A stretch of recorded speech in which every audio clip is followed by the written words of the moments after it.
ఇప్పుడు most wanted pan India hero. ప్రస్తుతం రాజా సాబ్ను పూర్తి చేస్తున్న ఆయన నెక్స్ట్ ఫౌజీ సినిమాతో సందడి చేయడానికి రెడీ అవుతున్నారు. అయితే సందీప్ వంగ దర్శకత్వంలో స్పిరిట్ కోసం ఫ్యాన్స్ ఆతృతగా ఎదురు చూస్తున్నారు.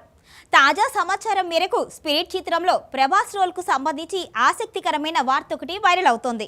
ఇంతకీ ఏమిటా వార్త? స్పిరిట్లో విలన్ ఎవరు? ఇటువంటి ఇంట్రెస్టింగ్ వివరాలు ఇప్పుడు మీకోసం. కల్కితో బాక్స్ ఆఫీస్ ని మరోసారి షేక్ చేశారు ప్రభాస్. 1000 కోట్ల రూపాయల కలెక్షన్ తో సినిమా అందరినీ ఆకట్టుకుంది. ఇప్పుడు డార్లింగ్ నెక్స్ట్ సినిమాలపైన అంచనాలు భారీగా పెరిగాయి. ఇంకా మారుతి దర్శకత్వంలో చేస్తున్న రాజా సాబ్ రిలీజ్ కావాల్సి ఉంది. హను రాఘవపూడి డైరెక్ట్ చేయనున్న ఫౌజీ మూవీ సెట్స్ పైకి వెళ్ళడానికి సిద్ధమవుతోంది. అయితే ఫ్యాన్స్ మనసు మాత్రం స్పిరిట్ మూవీపై ఎక్కువగా లగ్నమవుతుంది.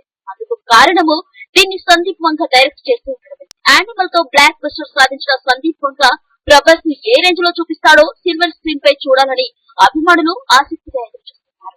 నిజానికి రాజా సాబ్ తర్వాత ఈ సినిమానే సెట్స్ పైకి వెళ్ళాలి. కానీ స్క్రిప్ట్ వరకు ప్రీ ప్రొడక్షన్ పనులు ఇంకా పూర్తి కాకపోవడంతో ఫౌజీ సినిమాను ప్రభాస్ ట్రాక్ ఎక్కించేస్తున్నారు. అయితే స్పిరిట్ మూవీకి సంబంధించిన వార్తలు మాత్రం తెగ వైరల్ అవుతూ ఉన్నాయి. ఈ మూవీలో ప్రభాస్ ద్విపత్ర అభినయం చేయబోతున్నారట.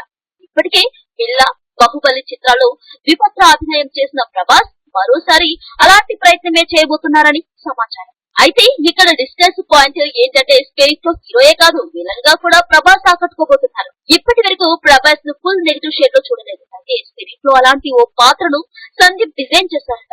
హీరో విలన్ గా ప్రభాస్ చేస్తే అవుట్పుట్ ఎలా ఉంటుందో ప్రత్యేకంగా చెప్పనక్కర్లేదు. ఈ సినిమా వచ్చే ఏడాదిలోనే సెట్స్ పైకి వెళ్ళనుంది.